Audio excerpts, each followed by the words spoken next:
Requiem aeternam. Hi there, this is Brent. And this is Amanda, We are the Unreliable Narrators. here to talk about the strangeness, the mystery, and the wonder of Gene Wolfe's prose. What is time? What is memory? What is a person? Is this reality? Where are we? Do we exist? Have you ever considered that all your choices are of what brought you right here to this very moment? Episode number 28. And we don't have a Gene Wolfe story to talk about this time. We don't. No, instead, we're going to be extremely narcissistic and talk about ourselves. Fair warning. Yeah, this is our end of the year recap. Yeah, or pretty much the end of the year. It's 28, so it's not exactly a year since our first episode, but pretty close to it. Yeah. So we made it a year, Amanda. We've made it a year. Actually, being that we're much, much older than that, we've made it more than a year, but specifically, we've made it a year podcasting. Yeah. Let me recap what we've done the last year. Yes. 28 episodes, over 21 hours of audio.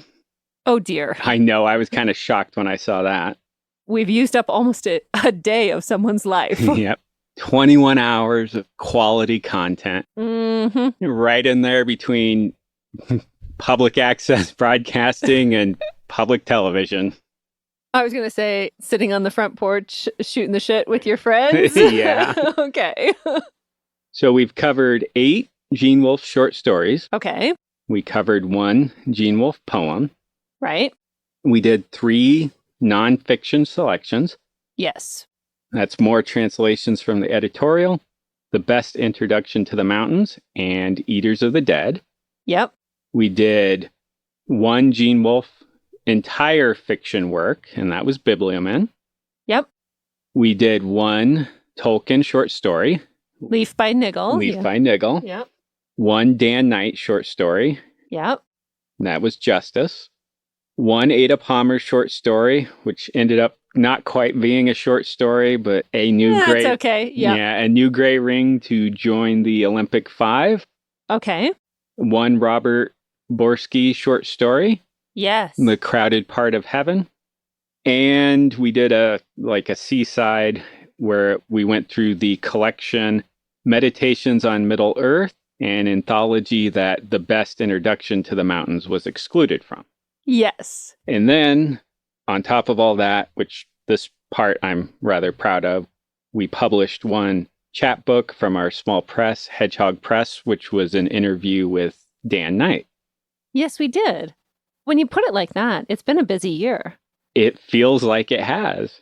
Because we also bought equipment and started trying to record and registered an account with Podbean and created an Instagram account. And I don't know, both of us tried our hands at being sound editors, which we're not very good at. No. And then we found a professional.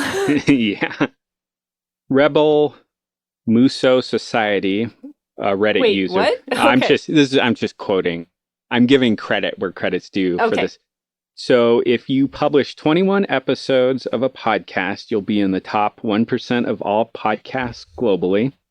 90% of podcasts don't get past episode 3. Oh my. Yeah. After that, 90% will quit after 20 episodes. Okay. So We are the 1%. yeah, we are the 1%. So not only are we one of the top 5 Gene Wolfe podcasts. My favorite statistic of all time. Uh-huh. Yep.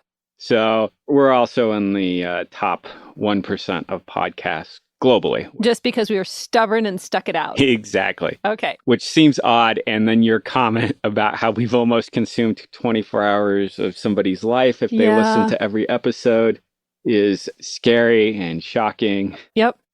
So what do you want to start with? Well, I think the main thing I want to talk about in the recap is, I don't know, we've talked a lot about Gene Wolfe, and also I'm surprised at how many other things we've talked about as well, because the main thing here was talking about Gene Wolfe, but his whole world is connected to lots of things, and so we end up connected to lots of other things. probably some of that will come up. But I just want to talk about how important the process of making things is and what a difference that makes in life. So I hope you remember this, but years ago, I was talking about feeling stymied and frustrated in life, just feeling intellectually dull. And I was talking about, well, maybe I could do book reviews like on a YouTube channel.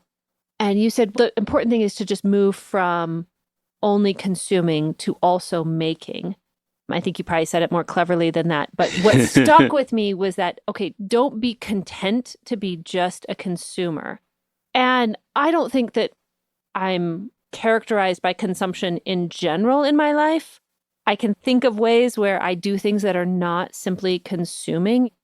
I make things in a variety of ways. Mm-hmm. But when it came to literature, I had long felt, I don't know, probably since I was in my very early 20s, I don't want to just read. I don't want to just, like, I have consumed, I have taken in, I have absorbed the words of so many people. I also want to enter into this and to make things. And so I did. I recorded a couple of reviews of books for YouTube. I hate the videos. I think they're terrible. Okay. I hated seeing my face and hearing my voice, and I was very uncomfortable with it. But I did make something. And then it was shortly after that we started meeting on Saturday mornings to write together and just like sit across from each other at a coffee shop, both working on our own things, but once a week, deliberately entering into a space to make something. And that's been a huge shift in my life, to go from wishing, hoping, thinking to making. Yeah. And you just have to make the time for it. Yes.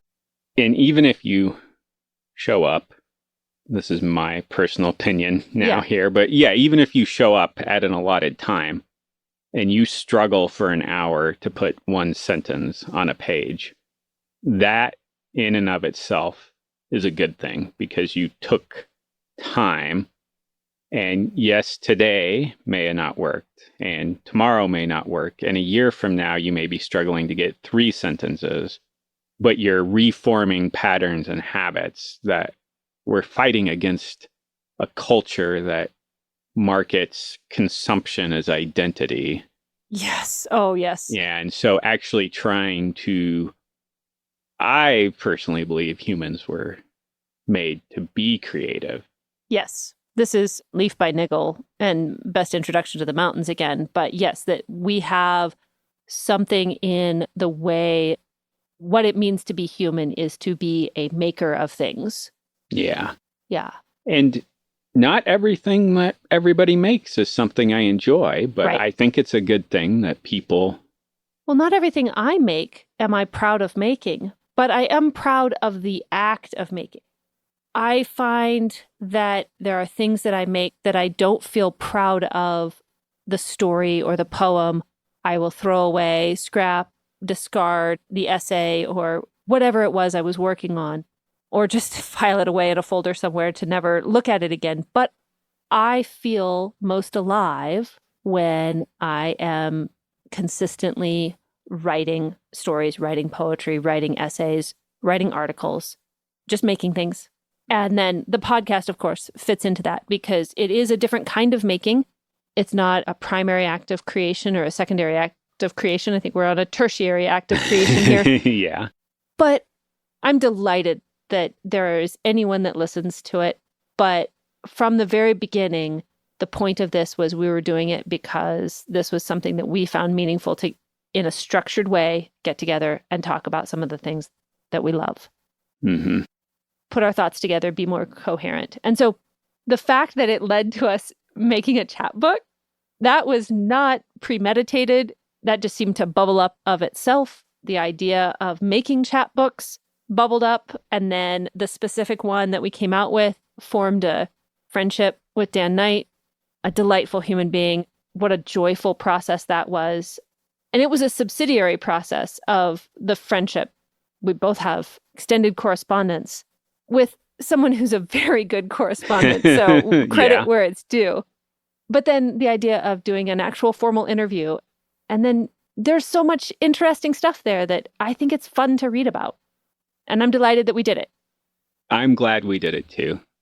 Dan, of course, he knows a lot of people in the industry. If you don't know him, he sounds like he's name dropping. He'll be like, oh yeah, the time I met Stan. And you're like, Stan? Yeah, Kim Stanley Robinson. Yes. And you're just kind of like, uh-huh. And like, oh, that's how they became friends. They were stuck on a bus. And he's just an interesting person in and of himself. He's living his own life, and he's been in the orbit of a lot of other interesting people. And so one of the things when we interview him, I want Dan to come through in the interview. I don't. Oh, yes. If like something interesting comes up, I don't want to be like, your story. Moving on to my next question. Exactly. It's like, your story's interesting, but can we pull this back to Wolf somehow? Right. If you're interested in Wolf, you'll probably be interested in Dan because Dan and Wolf got along. And I mean, they were friends. Yeah. And yeah, you said that Dan was in the orbit of a lot of these people. In some sense, I kind of feel like he's actually the sun that they're orbiting because he's such a joyful, full personality. He said that, I think it was Lafferty told him that capable people or successful people live life, unsuccessful people write about it, or effective people. And Dan wrote some stories, and I like his writing, I like his short stories, but he also just seems to be a person that has a life that is a work of art. And so, yeah, that's been a fun surprise that we were able to get to know him, that he has such an open and generous personality that he took us into his correspondence fold. And then we got to do the chapbook about him. If any listeners are interested, there's still some copies of the chapbook available. They're posted out on the Podbean site. The link. Yeah. The link to Abe Books is in the Podbean show notes for our episode on Dan Knight's Justice. You can also just search for it on the Abe Books site. If you search for Dan Knight and Hedgehog Press, it'll come up. Yeah, so what else through this process? Oh, I wrote down a few. Okay. Podcasting has been weird because I will often say things that I completely believe and I feel no need in defending. But then a friend later will say something and I kind of have to look at them and they're like, oh yeah, you said this. They're repeating something I said in an episode that had recently, like that Monday, had been released. But then I'm like, well, I recorded that like 6 months ago. I don't remember what I said. Yeah, I don't remember what I said, but yes. Most of the time I'm like, yeah, that sounds like me. I think I believe that. There's another thing too. There's a line here from C.S. Lewis's Screw Tape Letters that I copied down. What's that? So here's the quote. And now for your blunders. On your own, showing you first of all allowed the patient to read a book he really enjoyed because he enjoyed it and not in order to make some clever remarks about it to his new friends. Okay. so that's Wormwood writing to Screw Tape writing to Wormwood about how he lost the patient. Uh-huh. Yeah. There's a little bit of, I will hunt down any reference. And then pretty soon I'll be like, wow, the only thing that I've read in these last 3 weeks, I've been pilfering through all these different Yeah, you've been following a rabbit trail into obscurity. Yep. And so it sometimes I have to walk myself back from the ledge. And, okay, you know what? I'm going to read some books for myself. Yes. And not books that are related to the podcast in any way. And it's just going to be something I enjoy. Because I find it's very easy to, it's like, ooh, this is how I got down the Gertrude Stein with the 3 lives. Yeah. And all sorts of other things. And then it ended up not actually being productive of anything for the podcast.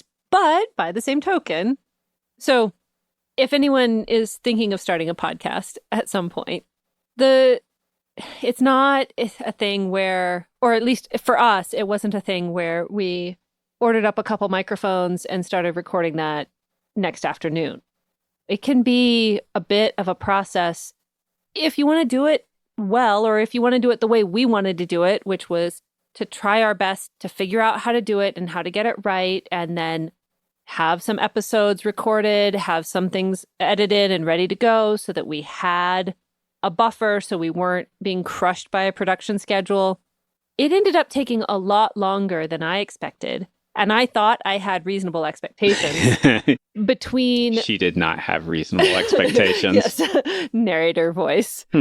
In this case, a reliable narrator. It took a lot longer than I expected for us to get to the point from, not just from idea to release a first episode, but from recording a first episode to release a first episode. And so this is where it's the, not just to make clever remarks to his friends, I had to emotionally work through not recording a podcast in order to release a podcast, but recording a podcast in order to learn and grow and enjoy the process.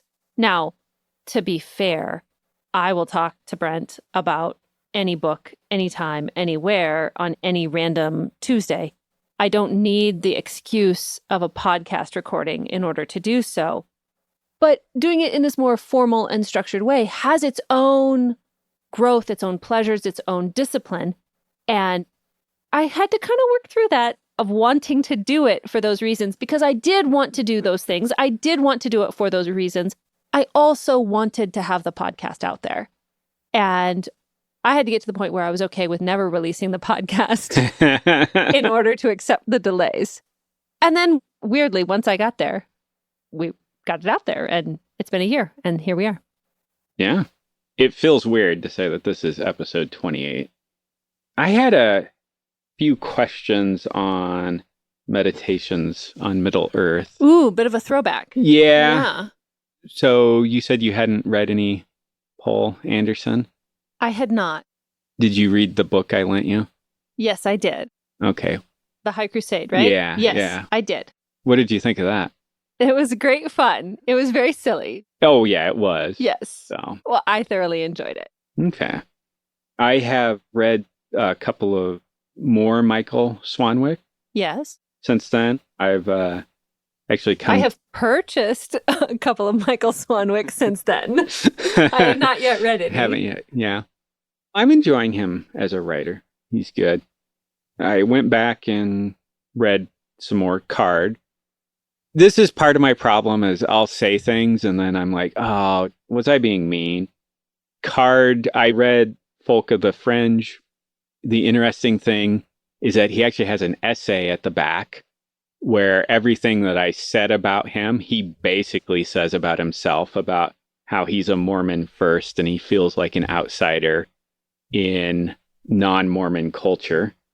He also has some funny comments in there too, because he's talking about envy of other writers' writing. And I quote that I wrote here, my only consolation was that he had sold his second to Omni. So he still has no idea whether or not it was publishable or not. Oh my. Yeah, so he didn't Patty. he didn't have anything good to say about Omni. We had a question about, he made some comments about Shelob in his essay. Yeah.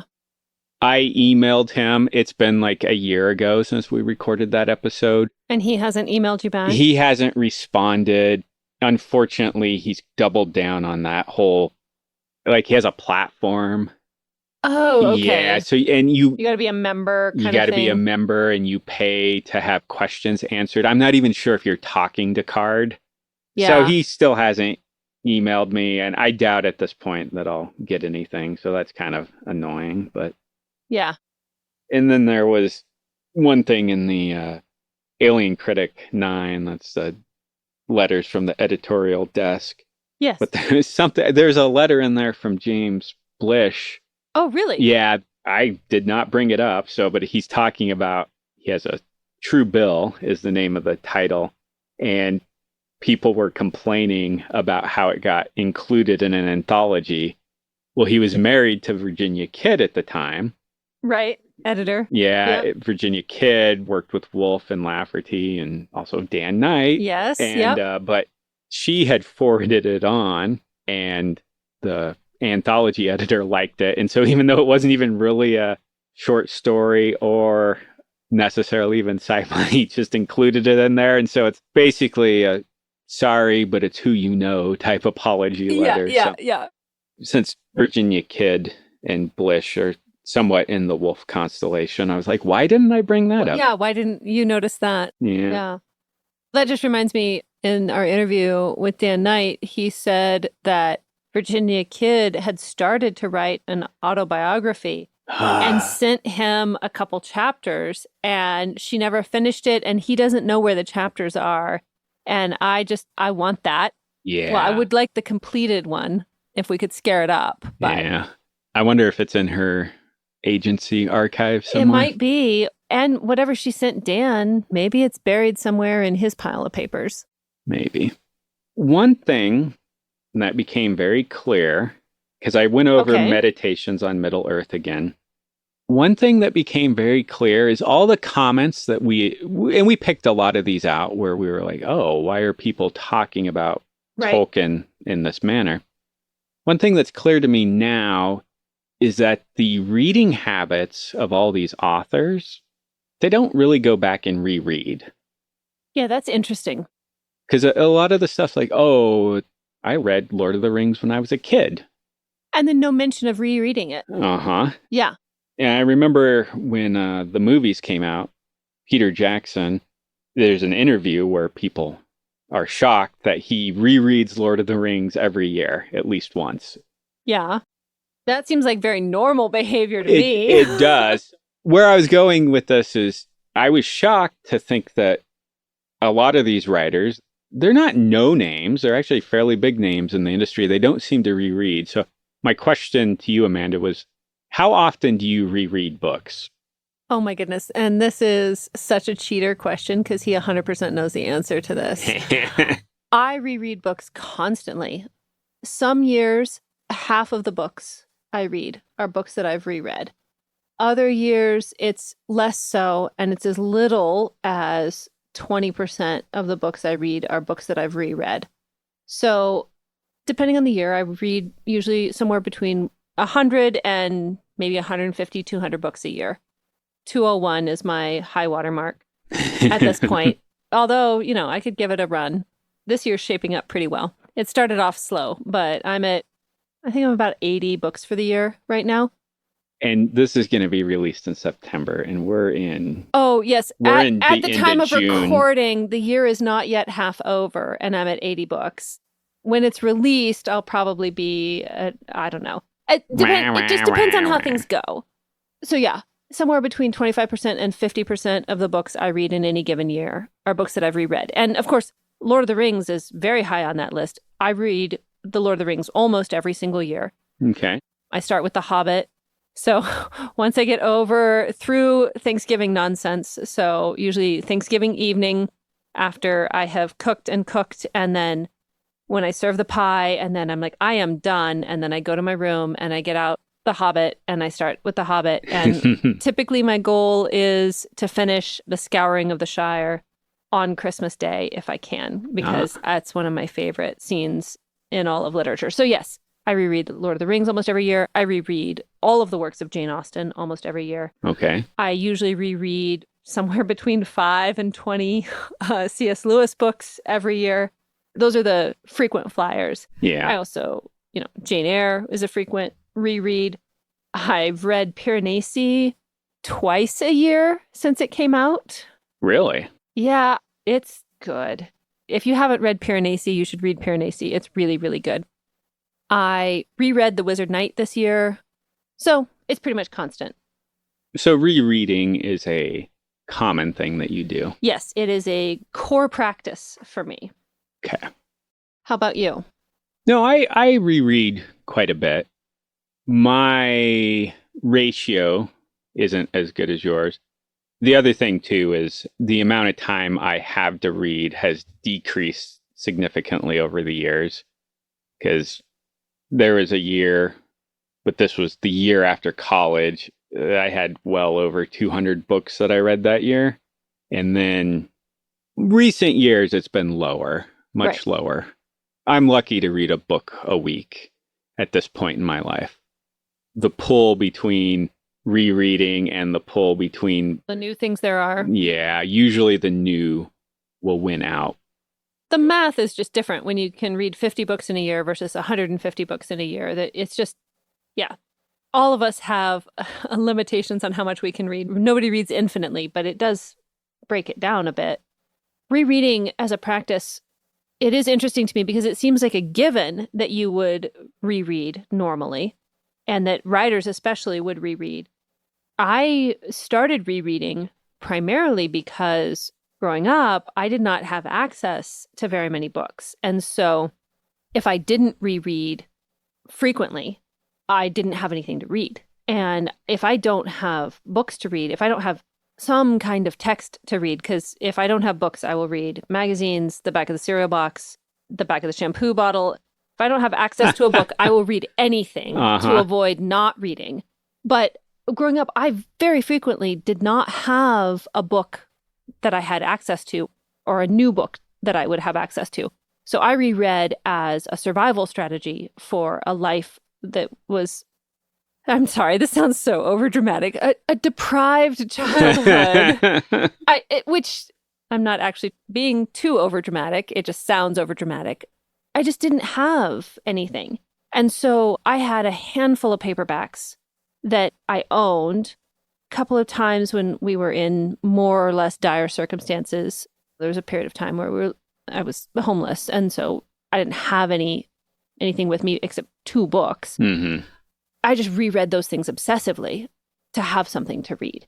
And then even when I did have more regular access to the library, I often lived very distant from town. And so once a week visits to town and strict limits on how much I could check out from. It was a very small library.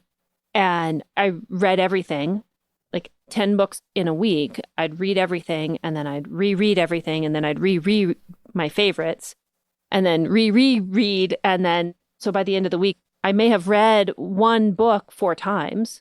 So those habits came from those experiences, but then they also were just confirmed for me by my experiences in college and in life. I then knew the plot, characters, development. I then knew the narrative description in these things. And so, and I'm in a literature class and there's an argument about something that happened in Jane Eyre and nobody can find the page. I can recite that for you. I know what happened. Yeah. And I love that feeling of knowing the characters really well, not just to win an argument in a classroom, but just like, then you know them as people. They're friends to you. I don't know how a book can be a beloved book or a book that's a friend to you unless you have spent enough time with it to really know it in and out. Mm-hmm. So then Gene Wolfe taught me to read because you hear this, right? Oh, I had to learn how to read Gene Wolfe. I had to read more slowly, or I had to reread.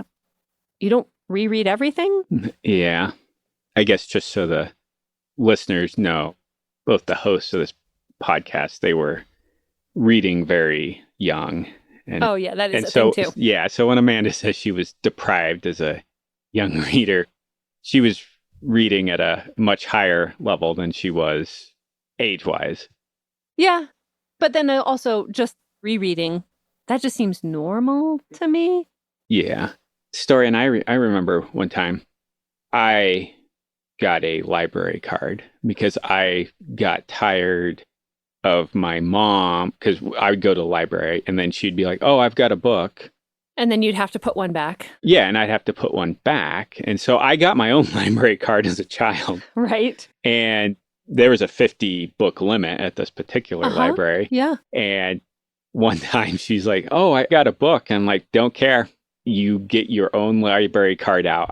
Yep. So I would not allow... I have my 50. Yeah, I would not allow my mother or my brother to check out books on my card because I had my 50 books. This is just such luxury to me because the main library that I had access to when I had access to a library was in the town of Priest River, Idaho. And they had a 10 book per household limit. So I was sharing 10 books with my mother and sister. Now, fortunately, I had very Catholic tastes, mostly because, again, if I didn't read the books my mom checked out of the library, I would be back to reading the Encyclopedia Britannica, which is a thing I did. When you don't have, we're snowed in the wintertime and we have no other books in the house.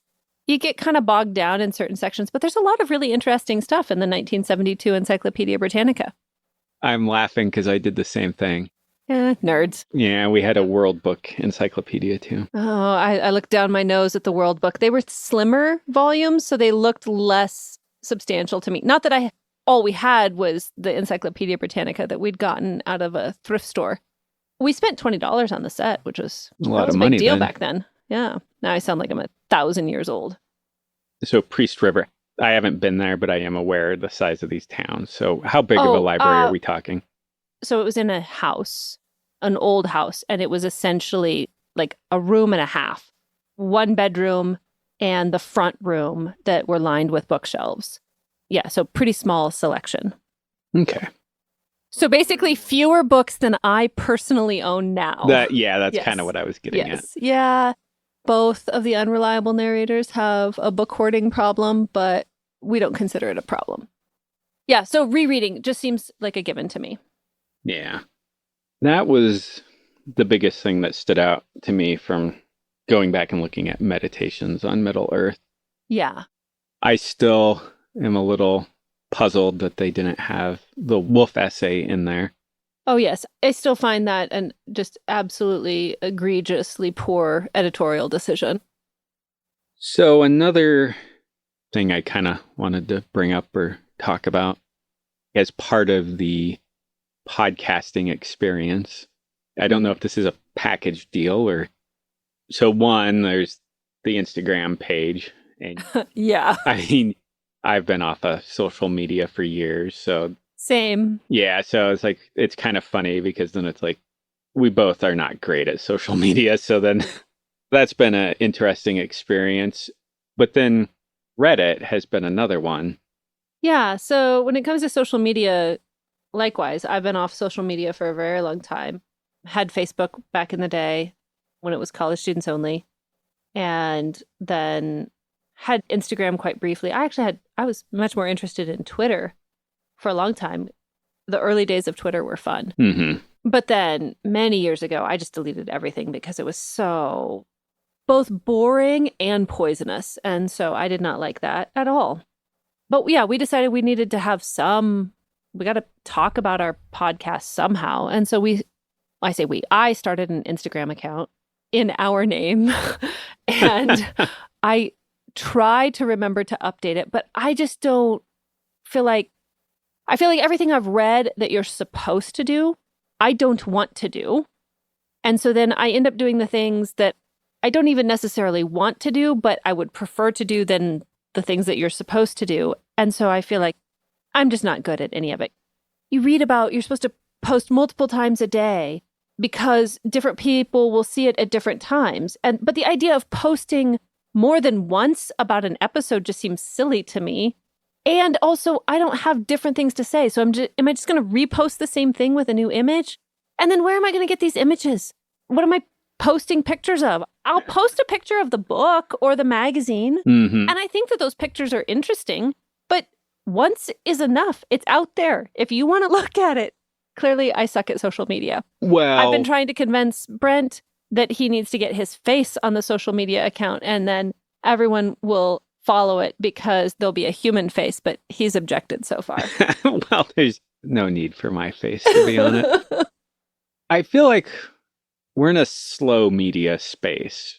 This is a literature podcast. We're not keeping up with current events. No. All the works that we're discussing were published years ago. Decades in most cases. Yeah. Yeah. And the other thing, we're not trying to be the final word on it. We're just going through and looking at this stuff. And if listeners want to come along and correct us when we're wrong, add little tidbits of information, their own insights, getting on the content mill, like what good is it going to be? Like, oh, Biblioman, how can we post that 10 times a day? No, that just doesn't seem conducive to what we are trying to do. Even if it would get us more listeners, would it get us more listeners that are actually interested in the things that we're interested in? Yeah. I don't know. Part of it's slow down, read the book, read it again. I post again, when I remember or when I think of it, I'll post a book that one or the other of us is reading with a caption about it. So if Brent texts me a picture of a book he's reading, or if I'm reading a book, I'll take a picture of it. And then if I remember, I'll post it and hashtag the author and the title or whatever. And I don't know. I don't even know how many followers we have on Instagram. And I don't know if any of those followers on Instagram are also listeners. I assume some of them are. I hope they are. But I'm also not deeply invested in, clearly we're not sponsored. We're not monetizing this. No. It would be awesome if at some point there was some money to help pay for hosting and that kind of thing. But also, this is not a super expensive hobby. No. And yeah, don't know what I would be trying to kill myself making, I don't know, TikTok? What are they called on TikTok? Is it just called a TikTok? I don't, that's a good question. Short videos. Short form content. Not going to do it. Yeah. I will post pictures on Instagram. I find Reddit far more interesting. We've posted the podcast a handful of times on Reddit. And even though Reddit is typically very anti-self-promotion, the reception of that has been gracious. The people who are interested have commented and followed, and we've gotten some questions or comments, and that's been really encouraging. So like Serious Fiction reaching out, who's Michael Andre Drusi, and sharing his knowledge and like just sending messages here and there and sharing things he knows, that's worth the price of admission right there. Yeah, it's just those connections and people. Yeah. And then likewise, when people have ordered the chapbook, many times it comes with a message that people ask or talk or express interest in Gene Wolfe and Dan Knight. That's lovely too, because it's a community of people that care about the same thing. Yeah. Now that we've said all those glowing things, I do have a few. What?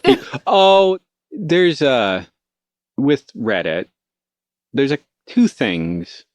They seem to be reoccurring things. And I guess it can be boiled down to one thing. But it seems like there's always a drive-by of somebody who's summarizing Wolfe's work as, oh, it's either not respectful to women, there's cardboard characters, and usually it's the women that are cardboard characters, or there's an awful lot of prostitutes in Wolfe's works.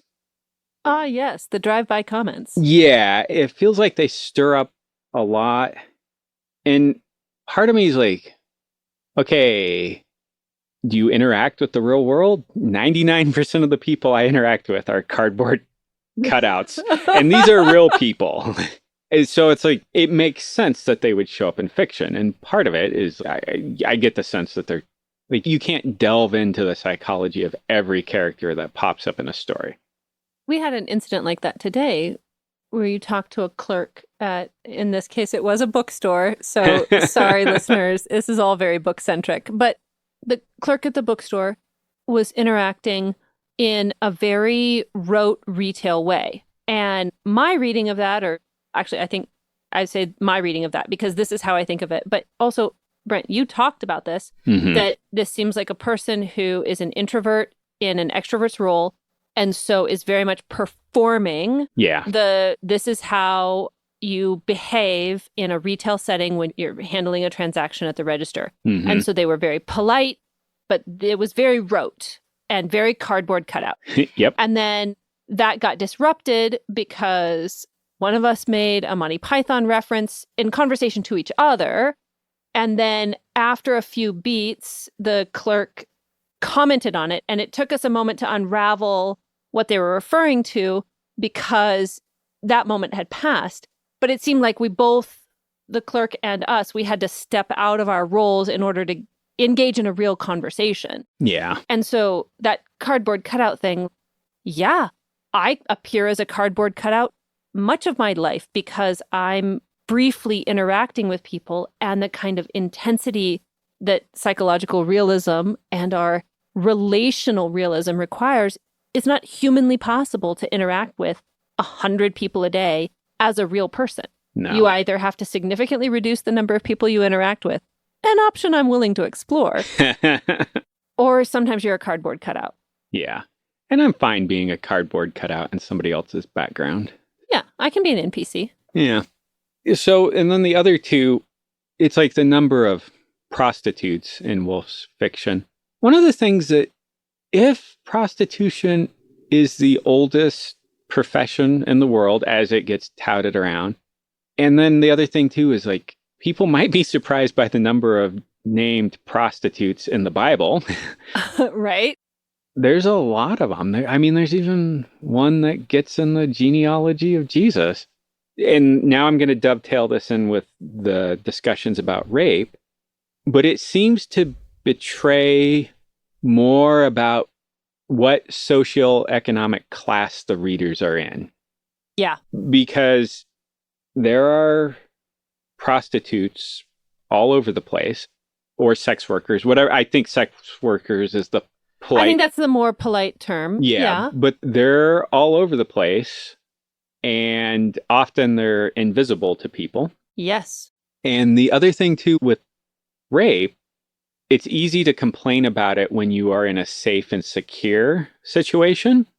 And I think it's something that more people have to deal with that are at the lower end of, not to say, obviously, like with Harvey Weinstein, and right. There's those big cases like that, but there's the day-to-day ones where it's like they don't make the news. And when I feel like I'm not in the same socioeconomic world. Yeah, that I was growing up. Oh, no. And so a lot of those concerns are different now. So we've got, I think, a number of things going on here. So yeah, I like to meander all over. Yes, but it's okay. Yeah, so a number of things going on here. And just on the first level, I find it very frustrating to deal with other readers who object to the inclusion of something in literature because that thing is bad. This seems fundamentally incoherent to me. Even if the narrative treats the bad thing neutrally, although I think in the vast majority of cases, especially with Woolf's fiction, Woolf is treating the bad thing realistically, where the characters are interacting with the bad thing in a way that is how people act. And the deploying of bad things in a narrative, there's a very of this moment kind of objection to the portrayal of a bad thing without making that bad thing the central negative thing of the narrative. So I think I'm obviously talking about Jolenta here, and that objection to Severian's rape of Jolenta and the characterization of it as, well, it's just this, or it's just that, or it's treated so dismissively. Yeah, by Severian. Do you not understand how a story works? Do you think that if Woolf writes a character who could do these things, that means Woolf is a person who could do these things? Does that make any sense? Do you examine that for a moment? Which then also runs up against our modern cultural context of representation. So we're objecting to the fact that Woolf puts a lot of prostitutes in his stories. I'm sorry, there are a lot of prostitutes in the world. What you said about their invisibility, like if we're talking about sex work and the historic place of sex work in culture and the current place of sex work in culture, you're talking about a huge number of people. You're talking about a huge variety of people. And depending on where you draw the lines, there may be more sex workers today in society than there ever have been because of the digitization of sex work. Mm-hmm. I feel uncomfortable even acknowledging how evident it is to me when I encounter this in real life, because I've had the experience of knowing people that were involved in this kind of work. And there is sort of a social invisibility that makes them less protected and complicates their lives, but also makes it possible to make a living in a hard and difficult world.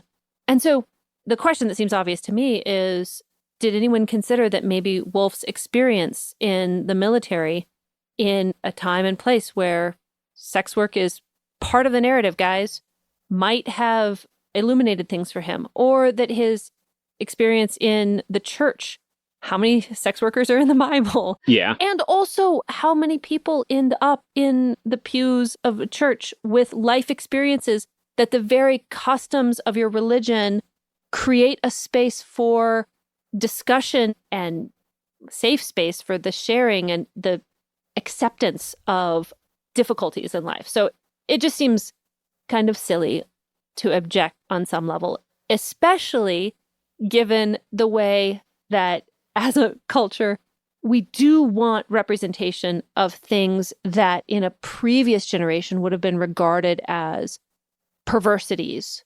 Yeah.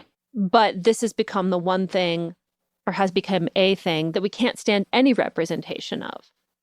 There may be more nuanced objections to Woolf's portrayal than I have yet read, but I haven't seen a lot that convinces me. I get tired of it coming up. What it feels like is it feels like a freeway off-ramp where everybody slows down, they throw their fast food trash out the window and then speed off down the way. And it's like, aha, I made a point. It's like, no, you just threw a crumpled up Big Mac wrapper out here and now the rest of us have to deal with your trash is how it feels a lot of time. There's another thing that, and you touched on this, but you didn't call it out entirely clearly, but I felt like you were working in the sub-creation component. Yeah. And you touched on that where just because Woolf wrote someone who was a sex worker or somebody who committed rape or somebody who was a victim of a rape, there's a sub-creational component there, because if we're taking the view that God created all these things and he gave these creatures free will, some of the creatures, they decided to use their free will fairly poorly. Yes. And this stuff happens and it affects people in all sorts of different ways. And now I'm kind of getting into like the discussion of, as an author, sometimes when you're writing something, the story or a character or a plot point, it sometimes gets away from you. It takes on a life of its own. Right. And I think that's one aspect of the sub-creation process. Right. And I think there's also a lot of people want their sub-creation. They want the media that they're consuming to give them something that we just don't often get in life, which is full resolution and satisfaction, full narrative, the period at the end of the story. And one of the things that Woolf does so well is create a world that is so rich and full and complex that while he has answers about what he made and why he made it and how he made it, the narrative doesn't always, it doesn't have it spelled out. It doesn't have it labeled. It doesn't have it tagged. And so we read a scene and there are a number of ways you can take it, but that also is what life is like. And I would like it if all of the traumatic and awful things that have happened to me and my friends and my loved ones all had clear narrative messages attached to them so that I could fully understand them and fully accept them. And if you go to your stories to give you just a pure escape from, you know, what it is like to live in a created world, and you want to live in a world where free will doesn't matter because the narrator, the author, is controlling all the outcomes to a very strong degree, then go read your very tropey things, read the list of trigger warnings and decide what you want your world to be. But if you're actually interested in, well, okay, that sounded really condescending. I'm going to back off that a little bit. If you are interested in and prepared for the challenge of something that might throw you a bit, that might hit raw points and might push you in ways that you're not totally prepared for necessarily, then there are authors that do more of that. And Woolf is definitely high on that list. Yeah. I'm kind of bringing this up because I know we're going to have to slog through that at some point too in the future. Slog through one of those scenes? Yeah. I feel like from the cradle, going back and listening to some of the stuff I said, I felt Right. like I hedged a lot of the stuff I said because Yeah. it was like, and part of it's like, well, okay, you know what? Your comment was it was mythic. Right. Even though I don't agree with all these assessments, at the same time, I'm not immune to responding to these, at least in my mind or when I talk. And there's an aspect of that where I have no evidence that Wolfe read St. Augustine's On Christian Doctrine. However, there's so many things in there that I think is relevant to the reading of Wolfe that I'd like to get around to it someday, but maybe we'll in the future, couple years. Episode 7432. Yeah, but there's an aspect of St. Augustine's work where he talks about the different ways to interpret text. Yes. And there's several of the things that he points out, and you did touch on this, where we're not given a bullet point list. Usually what ends up happening is if God's asked a question, if Jesus is asked a question, if one of the prophets are asked a question. Yeah, then they tell a story. They tell a story. Yes. And the story isn't like, they're not telling an allegory where it's like, oh, the pure swan is the morally upright person and the snake that has two heads is the one you got to worry about. And it's like, oh, okay. And then the poisonous snake bit the morally upright person. And these aren't Aesop fables. They're complicated stories where the hero is also the villain and the villain's also the hero a lot of times. And it's hard to shift through what it is. And you said you're not immune to these kinds of things. So there are books that I have reacted to in the way that some readers react to some of these scenes in Wolfe. A resistance to the way this is portrayed, to what is being portrayed. And I do think that there are lines somewhere. Yeah. And those lines, what different people can handle at different times or what different people are interested in. No moral judgment here. If you are not interested in reading the Book of the New Sun because you are deeply uncomfortable with somebody having sex with his grandmother, then don't read the Book of the New Sun. That's fine. Like, it was Lapvona by Otessa Moshfegh. I really disliked that book because there was a gross out factor to it that didn't feel earned or productive of anything. But there's this Walt Whitman quote that has gotten passed around quite a bit because I think it was quoted in some TV show or by somebody famous. And it's, be curious, not judgmental. And this is probably extremely cliche and cheesy, but it also dovetailed neatly with something my therapist said in a recent session. But if you're having a psychological response to something, so one of the things I deal with, me and like most of humanity, is anxiety. Mm-hmm. And so when I'm feeling anxious about something, she really encouraged me to recognize the sources of that anxiety, the psychological mechanism that it is, and the ways that it actually helped me survive I had some quite difficult experiences growing up, and anxiety, that urge to worry about every possible outcome, actually helped me survive some very difficult things. Mm-hmm. So she told me, be grateful to your anxiety because it helped you survive. Recognize that it's not serving that function right now. You're just worrying about things that you have no control over, but be grateful to it. And I was like, okay, yeah, so stop it when it comes up. And she's like, no. But be grateful to it and be curious about it. What is it trying to tell you?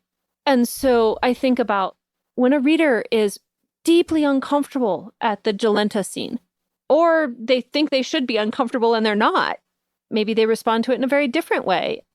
Be curious about the roots of your own responses, not just judgmental about what Wolfe was doing. So there seems to be this projection of judgment on the author and a lack of curiosity about either the author's use of something or the author's portrayal of something, and very much a lack of curiosity about what are my responses about.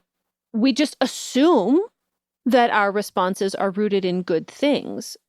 I'm horrified, or a reader is horrified by the rape of Jolenta, and they assume that their horror at that scene is rooted in their moral righteousness or their generation's moral righteousness or whatever it might happen to be. And because they assume that is the root of their reaction, then their judgment of the author is quick and it's easy.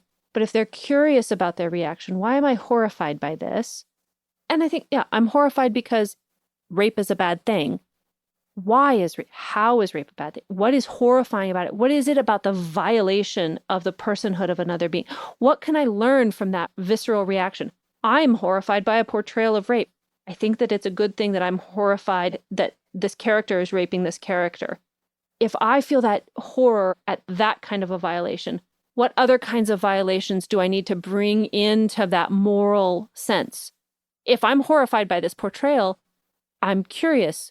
How does an author feel when they write a portrayal like this? What are they trying to generate this feeling? Are they trying to generate a more complicated or different, or does it seem like the author is really trying to tell us that this is what women are really into?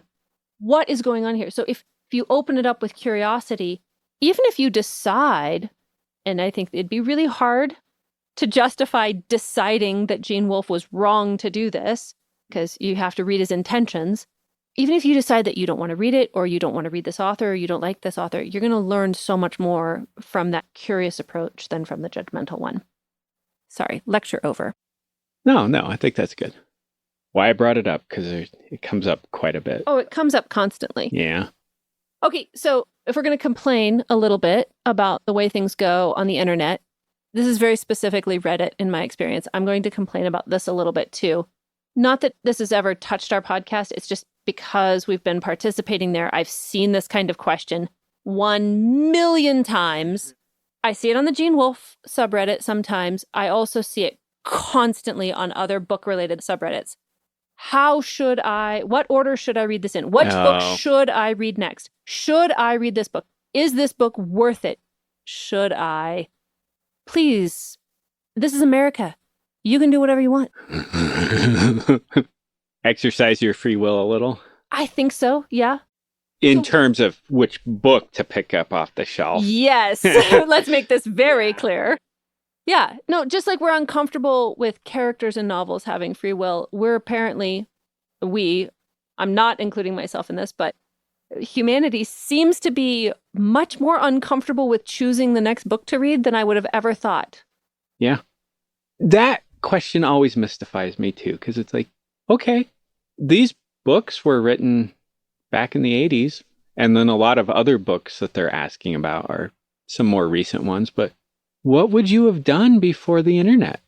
Like, it's either word of mouth, your friend said, hey, check this out, this is interesting, or you walked into a store or the library and you just pulled something off the shelf. Mm-hmm. I think I read recently an anecdote where somebody picked up The Two Towers first and read it before realizing that it was part of a larger series. So there's all kinds of right ways to do the wrong thing or wrong ways to do the right thing. Like reading Lord of the Rings, the right thing to do. Starting with The Two Towers, okay, not optimal, but that person had a unique and interesting experience and they didn't die. Yes. Okay, so the generous reading here is that either that people are just very humble and open to input. It's been my experience on the internet. Yeah.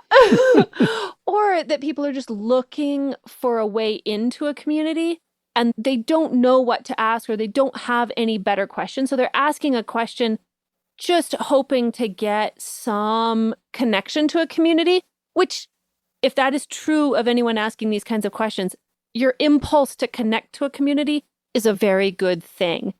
And I think it's hard to find entree into a new community. It's just, that's not going to be a good question or a good way to get in. Yeah. Not a good way to get into a good conversation. No, it's not. You mentioned that we're not even halfway through the year and you've read 80 books. Yes. Considering let's just call it a year when we started the podcast, right. What's some books that you've read in the last year that are, I'm giving 2 thumbs up here, which you can't see, listener, but my indication. But now you've described it. So yes, now I've described it. So what are some books that you think are great? All right. So I actually brought my book lists because I anticipated getting a question like this. She's pulling out a notebook here. Yes. So I'm not sure that I can remember all of them. And I'm not sure that I won't accidentally go outside of the 1 year span. We could clip this part as an Instagram reel and do a hashtag humble brag on that. I don't remember how many books I've read in the last year. Only if you can be like a dancing little cartoon head that says it in what you think is my voice. So I think that Terra Ignota probably falls outside of the year. If it doesn't fall outside of the year, Terra Ignota, Ada Palmer's tetralogy is up there. Yeah. No, Just I'll agree with that. fantastic. We've mentioned this before because we discussed her short story. We had been picking up random books, just kind of hoping to find a new author because you browse the shelves at the local bookstore and the same books seem to be on there. Some of them, I picked up some popular things, hoping that I would like it. Hated this, hated that. Was frustrated by this, frustrated by that. Didn't enjoy so many things I didn't enjoy. And then we had both heard of To Like the Lightning, and both were interested, and both had kind of put it on the list. I was like, okay, we'll read it for book club. And I was carried away by it. Just delighted. I didn't love every single thing about the story, but just so much text. There's got to be something that you don't particularly care for in it, but an unreliable narrator. And then just the experience that I hope everyone has had of reading a new book with someone who also enjoys similar things. And so just the shared experience of going back and forth on that, like, do you know what's going to happen next? I loved that. Yeah. No, the Terra Ignota was amazing. It felt like going back to when Shadow of the Torturer over. Has it been that long ago? I think it's been even longer than that. Yeah, I was going to say it may have been longer. Yeah. When you brought Shadow of the Torturer over and we're like, it's better than it looks. And it felt like going back to that. Yeah. But even better because we're 15 years older, 15 more years of friendship, 15 more years of shared books. So yeah, that's the first one that comes to mind. I probably have more, but your turn. You tell me about one in the last year, since I stole the best one already. So you picked The Essential Peter S. Beagle for book club. Oh, I did, yeah. And I don't know. I think it's been within the last year. Yeah, it has. You picked 2 stories out of there, but I went ahead and read the rest of the stories. And of course, I saw The Last Unicorn growing up. We had the little laser disc. It was actually the CD disc that we rented and we watched. And I loved that as a kid. And most of my experience with Peter S. Beagle was through The Last Unicorn. So this was the first time I'd really sat down and started branching out into his body of work. And there's one where it's the professor and the unicorn, but it's actually a rhino at the zoo. I loved that one. Lila the werewolf was not what I was expecting from Peter S. Beagle. There's the one about the mouse who decided he was a cat and went to Cat University, and he's having to worry about the other cats trying to eat him. That whole collection there, I think the whole collection was very strong. Of course, it's a 2-volume set. And I'm sure that there's a couple that I'm forgetting that I was like, oh, I didn't like that one as much. But overall, I think that the entire set was a very good sampling of Peter S. Beagle's work. So, and I very much enjoyed it. And I regret, lament, and rue the fact that I have not read more Peter S. Beagle than I actually have. Yeah. Yeah. So going deeper with him. Yeah. Yeah. So Alan Moore's Jerusalem, another book that, I mean, I'd seen it on the shelf at the bookstore many times. I'd picked it up a handful of times. It just has a really, I don't know, the paperback printing of it just has a really appealing, a little bit of gilt, and then a black and white ornate design, which I didn't realize until I brought it home, includes some rude images. It just kind of had that occult look to it. It's a big fat book, and I like a big fat book that just will keep me absorbed for a while. And I he swept me away. It was not what I expected. It was so much more complex and rich and interesting than I could have anticipated. It's one of those books where someone I didn't think I would like or agree with, I feel like if there's an afterlife, we're going to be hanging out together. If he'll put up with me. He just seems like such an interesting, human, real, whole personality. So that was a big one for me. Yeah. So I guess that makes 4 new authors, because I hadn't read Ada Palmer before. Then Alan Moore. So I read Jerusalem, and then Watchmen, and then I bought several other books that I haven't had the chance to read yet. Mm-hmm. I also started reading Cory Doctorow in the last year. You had mentioned Down and Out in the Magic Kingdom many times. Mm-hmm. And I picked up a copy of it when I was at Powell's one time last year and started to read it, and he's just delightful. So again, very different end of the scale than Alan Moore, very different kind of thing. Just clever, interesting social commentary, compelling storyline. And so I found myself reading a lot of his books. I've also had the chance to actually be at 2 different signings that he did, which was really fun. Well, I had never gone to author events before this year. So yeah, I went and saw him. He actually came to town where he was interviewing another author. He was by far the more interesting of the 2. I bought a bunch of his books now, and each of his things that I've read, I really enjoy. I like his fiction. It's much more light than most of the fiction that I typically read. But then I love his nonfiction. He has some really interesting essays and collections of essays and nonfiction works.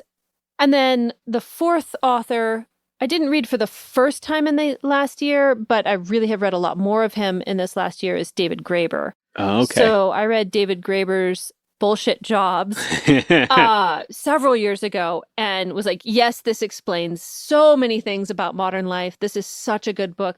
It's so interesting and compelling. And then I didn't think to look up the author or try to find more of his works. But then the book that he did with the other David, I can't think of the title right now. It's their anthropological history of the world. Yeah. Oh, man. It's not like the history of everything, but it's something like that. I can't think of its name. But I picked that up and read it on the recommendation of my neighbor. And then I put 2 and 2 together. Oh, this is the same guy. And he passed away just before that book was released. And so then I tried to get everything of his that I could find. And I read his Utopia of Rules, because I had read that he made an argument in there that everybody wants life to be a D&D campaign. And we want these parameters that we know how to deal with. We want very strict rules. We want to know like the exact power ratios of everything. Such a good book. And then now I've read pretty much most of his other, Debt, the First 5,000 Years, a number of his other books. And so, but that's not exactly wolf related, except Cory Doctorow, who is in the SF world, also was a personal friend of David Graeber's and endorsed his work. I was going to say, didn't you flip one of the books over and the blurb on the back was from Cory Doctorow? I was reading one of Cory Doctorow's novels, one of his very recent ones called Red Team Blues. And so he's got a hacker character in there who makes an argument about how we imagine that the world could work. And I was like, oh man, this sounds so much like David Graeber. And then I picked up Utopia of Rules and it has an endorsement from Cory Doctorow on the back. Yeah. So, yeah. I want to go back to your comment about Alan Moore. Yes. So I, listener, have not finished Jerusalem yet. I'm about halfway through. It's a very long book. It's a very long book. But there is a point, I'm not sure if everybody reaches this in life, but you get the feeling that things are not the way that they were described to you. So growing up, of course, there's the whole evangelical satanic scare. There's a lot of stuff in the 80s and 90s that sometimes I was on the periphery of, and other times a little too inside to enjoy. But reading Jerusalem, on paper, I feel like if I were creating to steal your David Graeber thing, if I was creating a D&D group, which I've never even played D&D, so whatever. When you're creating your team, I feel like all of a sudden it's like, okay, well, here's some Christian guy that showed up. And oh, by the way, we're putting a warlock on your team. It's like, wait, are we on the same team? I thought he liked Aleister Crowley. But then you read what he has written, and his concerns are so human. It's concerns for the human soul. It's concerns for working out where this is going. The way he talks about words and the way words are put together, it's so Trinitarian that sometimes I'm like, okay, whatever. I'm sure you're in a church somewhere on some Sunday. And I don't know Alan Moore, but the more you read, and then I've seen a few interviews and read a few interviews, it doesn't matter. He's a warlock. It's like people complained about, I don't know if he was specifically complained about in a Chick track. He might have been. But it's like, oh, he believes in magic. Then you read what he says about magic, where he's like, no, I tell a story. We make things with our words, and that's magic. Yeah. And then that changes the way somebody views the world, or allows them to make a separate choice, or allows them to get out of a trouble that they're in. And it's just one of those things where it's like, okay, whatever. He is one of the good guys. And his concerns, however he parses it, however we parse it, whatever accuracies and inaccuracies each of us has about how to label these things, it's clearly, yeah. The difficulty with reading Jerusalem is that each chapter could be a novella that another author wrote. Oh, yeah. They're so weighted with interest and concerns, and also so long. Yeah. One of the chapters, it's about a black man. He's on a bike. It's a meditation on the nature of forgiveness and why people do horrible things to each other. And he's going to see the church where the guy that composed Amazing Grace was. Yeah. And Alan Moore does not shy away from the brutal nature of things. Yeah. And yet, at the same time, still comes out with a better understanding of forgiveness than most people that I've heard kind of flippantly, but from the moral high ground, think that they're explaining correctly. That chapter really stuck with me. I was like, dang, that's powerful. But sorry, you were talking about... I feel like he is far more interesting and human and real than I had expected, and this may say more about my expectations, because... To be fair, humanity sucks. This is true. I don't know. I was so moved, and I want to read the rest of his book. So, although Jerusalem is supposed to be his masterwork, I guess, if not everyone is quite as interesting, although I did find Watchmen quite interesting and moving. And I read it because I watched an event. The British Museum held an online event where they had Susanna Clarke in conversation with Alan Moore, which was super interesting. And yeah, their interaction. I also realized I've got a fifth author. So apparently this last year has been very fertile. Oh. Because I read Kelly Link for the first time in the last year and found her story very Woolfian, very interesting. Yeah. Is the thing you're avoiding saying is that you also went to an author signing? I also got to see her at an author signing. Okay. I'm sorry. For those of you who are not, well, for listeners, Brent likes to make fun of me every time I talk about some of the interesting experiences I've had. I think because he's warning me not to become one of those pretentious people, or because he thinks I have already become one of those pretentious. Well, until you've had croissants in Paris, you haven't really lived. But yes, I did get to go to an author event at Powell's where they had Kelly Link, and she just seemed like a very warm and interesting and delightful human being. I was going to say the one I wanted to add was the I Cheerfully Refuse. Oh, yes. Leif Inger. Yes. He's a very low output author. He's not super prolific. He just published his fourth book.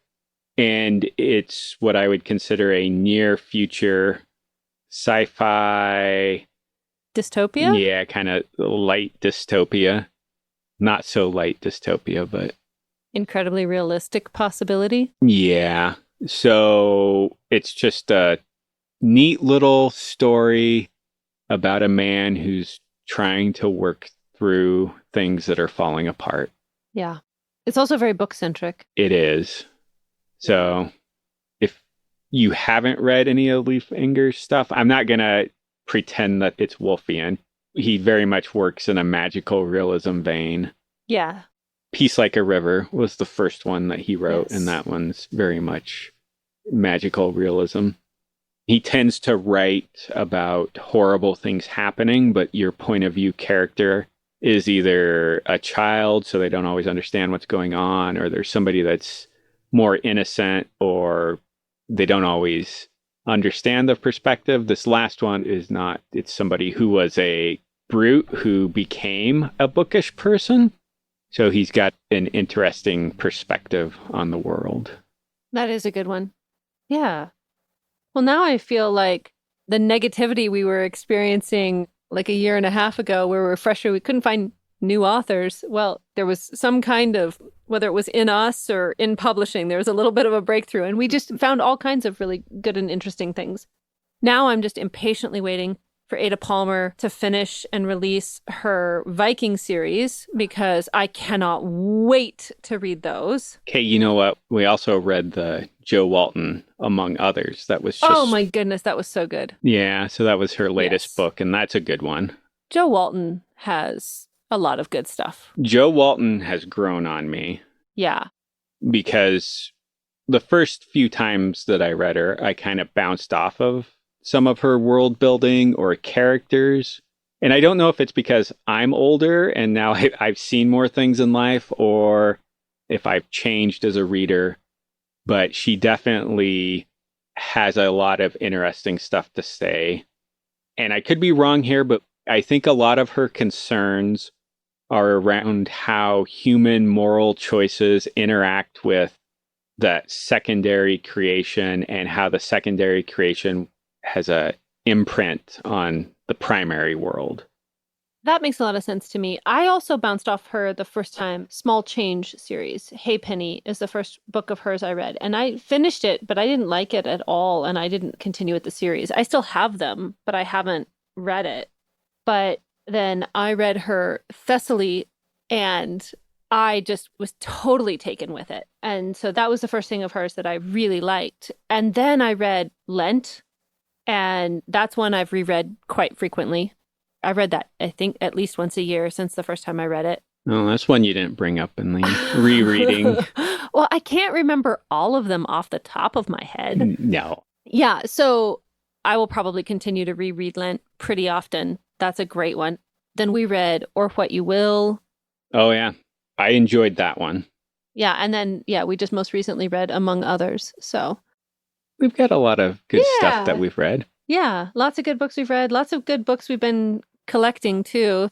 Peter S. Beagle got a big shout out earlier. And I also recently bought a first edition of The Last Unicorn, which is Pride of the Year acquisitions. Oh. So in book buying, what's been interesting for you? Association copies of Gene Wolfe books? No, I'm embarrassed to say this, but so one of my white whales, to go back to Melville. The funny thing is when we were recording the last episode, yes, what was it? The Melville Typee? Yeah. I didn't realize this, listeners, but I'm actually staring at it on the shelf. On a shelf. Yeah, it's right in there. In our little recording studio. Across from me. But my white whale had been Planetarium in Orbit.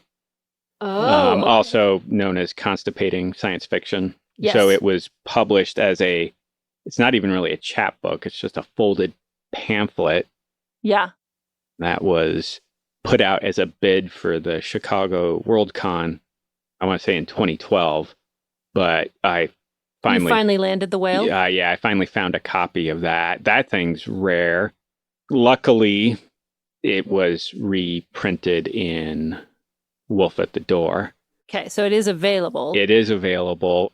It's funny because I spent so much time looking for it that when I finally read it, I was kind of like, oh, this is not the level of... I should have known with a name like Constipating Science Fiction that it would not have been... Not an absorbing story. Yeah, and it is... one of his more playful pulp stories. Pulp type, yeah. Yeah, and I had been looking for that particular one for so long. When I finally got it, I was a little bit crestfallen, but Okay. yeah, so I was pretty happy I found that. Yeah, that is pretty good. So do you have any other closing thoughts on podcasting or the podcast or I'm just life, the universe? Oh, yeah, 42.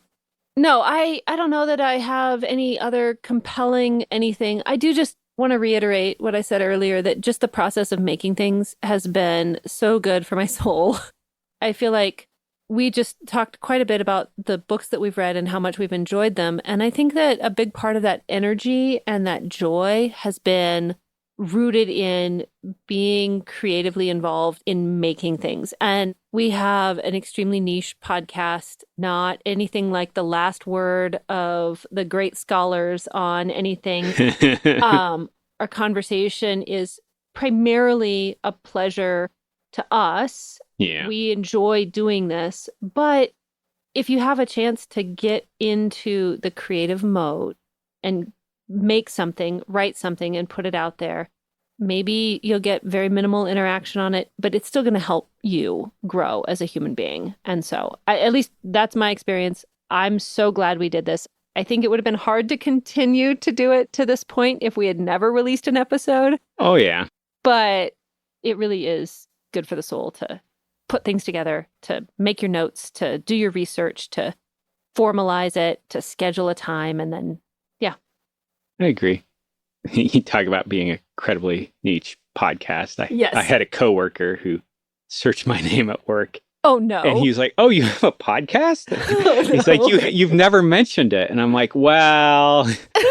And then he tried listening to an episode and he's like, "You guys seem to really, really like this author."